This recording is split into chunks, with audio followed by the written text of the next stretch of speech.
ये मान के चलिए कि 10 साल से तो नवीन जिंदल एक्टिव ही नहीं थे राजनीति में। वो तो अपना बिजनेस करे तो उसके बाद कहीं फायदा मिलने वाला है इसका कहीं ना बिल्कुल सुशील गुप्ता ग्राउंड लेवल पर जाके सबसे पहली बात है कि सबसे पहले जो है प्रत्याशी घोषित कर दिया इंडिया गठबंधन ने सुशील गुप्ता। उससे उसी दिन से जो है वो लगातार प्रचार कहीं होता क्या। अब देख लोगों की धारणाएं हैं, ये जिस चीज़ ये तथ्य सामने आएगा तब तो मान लेंगे कि यकीन हो जाएगा कि हाँ होता है, लेकिन लोग ऐसा कहते हैं। नेता साल से बीजेपी का कब्जा है, रतन कटारिया थे, अब उनकी पत्नी को टिकट दिया गया, क्या मजबूत स्थिति में दिखाई दे रही है।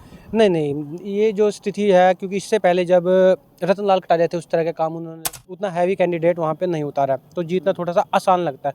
अगर बात की जाए गुरुग्राम में राविंदर जी, तो भाई जी अपना परिचय दीजिएगा एक बार। मेरा नाम परवेज खान है और मैं कई चैनलों से जुड़ा हुआ हूँ। परवेज खान जी, देखिए आपने कवरेज भी कर रहे हैं और माहौल भी देख रहे हैं आखिरकार की जी, क्योंकि अब माहौल चल चुका है, नज़दीक है चुनाव, क्या देख रहे हैं अब की बार चुनाव का। देखो हरियाणा में 10 लोकसभा सीटें हैं और 2 सीटों पर मुझे लगता है कि मुकाबला आसान है बीजेपी की तरफ से, वो है करनाल और गुरुग्राम। बाकी 8 जो सीटें हैं उस करनाल में अगर आपने बात की, करनाल में तो खट्टर एक से बड़ी नाराजगी नजर आ रही थी, अब खट्टर आप कह रहे हैं खट्टर निकाल पाएंगे। नाराजगी है लेकिन आसान है, लेकिन ये नहीं मैंने कहा कि बिल्कुल आसानी से निकाल सकते हैं। ये है कि चलो मुख्यमंत्री भी रह चुके हैं, पंजाबी वोट वहाँ पर है, वो खुद पंजाबी है, तो ये है कि निकालना थोड़ा आसान है, क्योंकि उसके मुकाबले उनको जो है कि कांग्रेस ने उतना हैवी कैंडिडेट वहाँ पे नहीं उतारा, तो जीतना थोड़ा सा आसान लगता है। अगर बात की जाए गुरुग्राम में राविंदरजीत सिंह की अपनी एक पहचान है, एक अपना रुतबा है, अपने एक उसका सर्कल है, तो वहाँ से भी लगता है कि निकाल सकते हैं। बाकी बात की जाए 8 सीटों की, तो 8 सीटों में मुकाबला कड़ा है और इसमें मान के चले जाए अगर कड़े की अगर बात की जाए, देखिएगा अंबाला लोकसभा पर अगर बात की जाए तो 10 साल से बीजेपी का कब्जा है, रतन कटारिया थे, अब उनकी पत्नी को टिकट दिया गया, क्या मजबूत स्थिति में दिखाई दे रही है। नहीं नहीं, ये जो स्थिति है, क्योंकि इससे पहले जब रतन लाल कटारिया थे उस तरह के काम उन्होंने नहीं किए और नहीं लोगों के बीच में जाए, उसके बाद बंतो कटारिया को उतारा गया, लेकिन शुरुआत में ऐसा लगा कि हाँ बीजेपी जो है इस सीट को निकाल सकता है, लेकिन जैसे ही वरुण मुलाना को टिकट दिया गया उसके बाद जो है इंडिया गठबंधन की जो स्थिति है वो और ज़्यादा मजबूत होती चली गई। आप ये मान रहे हैं कि वरुण कहीं ना कहीं चेहरा ऐसा उतारा गया कि जो टक्कर देने के लायक, मतलब कहीं से ऐसा चेहरा लेकर के आए जो गठबंधन टक्कर नहीं, तो ये कह सकते हैं कि आज की स्थिति में वरुण मुलाना के जो प्रचार है जिस तरह लोगों के बीच में जा रहे हैं उसमें कहीं ना कहीं इससे जो है खौफ ज़्यादा बीजेपी भी है, क्योंकि जिस तरह से वो प्रचार कर रहे हैं, लोगों के बीच जा रहे हैं,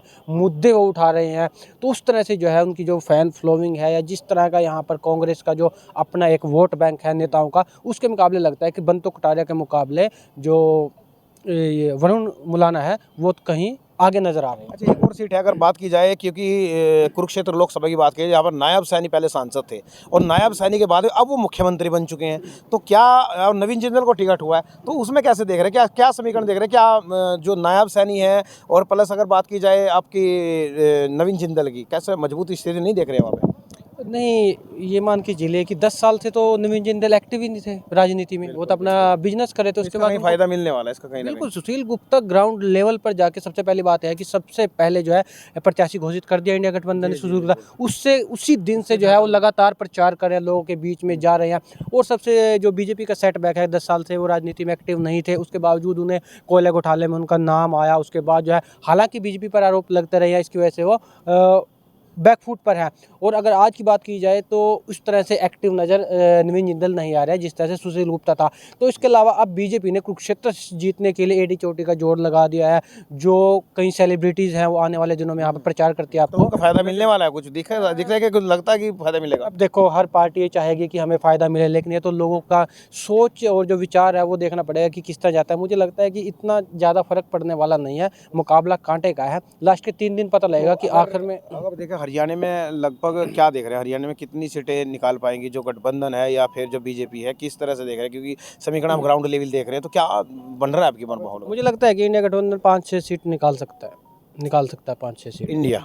हाँ, इंडिया गठबंधन 5-6 सीट निकाल सकता है आज की सिचुएशन है, क्योंकि अभी 3 दिन पड़े हैं। लास्ट के जो 3 दिन होते हैं बड़ा पीक होता है कि लास्ट में बदल देता है चुनाव जो भी है। बिल्कुल। तो इस वक्त जो है कि आप एक बार सोचिए कि 2 महीने पहले बीजेपी की स्थिति क्या थी, कांग्रेस की स्थिति क्या थी, वो सबको पता है। लेकिन जैसे जैसे चुनाव नज़दीक आता चला गया, इंडिया गठबंधन मजबूत होता चला गया और अरविंद केजरीवाल अब बाहर हैं, उससे उनको फ़ायदा मिल रहा है। क्योंकि अब जो है कांग्रेस जो है फ्रंट फुट पर है और बीजेपी बैक फुट पर आ गई है, क्योंकि कई ऐसे मुद्दे उनके पास हैं बोलने के लिए, कई ऐसी चीज़ें हैं, कुछ ऐसे तथ्य हैं उनके पास जो उनको आराम से घेर सकते हैं बीजेपी, और लोग भी समझ रहे हैं। ये ईडी की बात को कौन समझता था?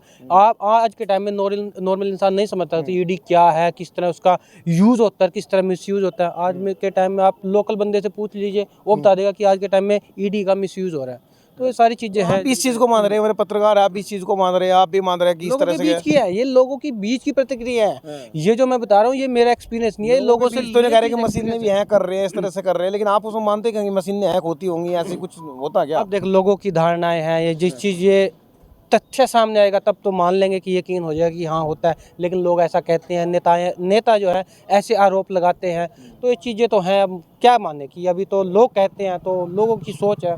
अब ये तो सिर्फ आरोप है, अब सिद्ध होते हैं तब पता लगता है कि आखिर सच्चाई है क्या। चलिएगा, हमारे साथ में वरिष्ठ पत्रकार थे और इनके साथ में इन्होंने आपको जानकारी बताई कि किस प्रकार से अभी हरियाणा का जो माहौल है वो किस तरह से बदलता नजर। हालांकि पत्रकार साहब ने कहा कि अभी बाद में चुनाव नतीजा जो है 2 दिन के अंदर जो है कहीं ना कहीं माहौल चेंज होना है। तो ऐसी जानकारी के लिए बने रहेगा हमारे चैनल के साथ। नमस्कार।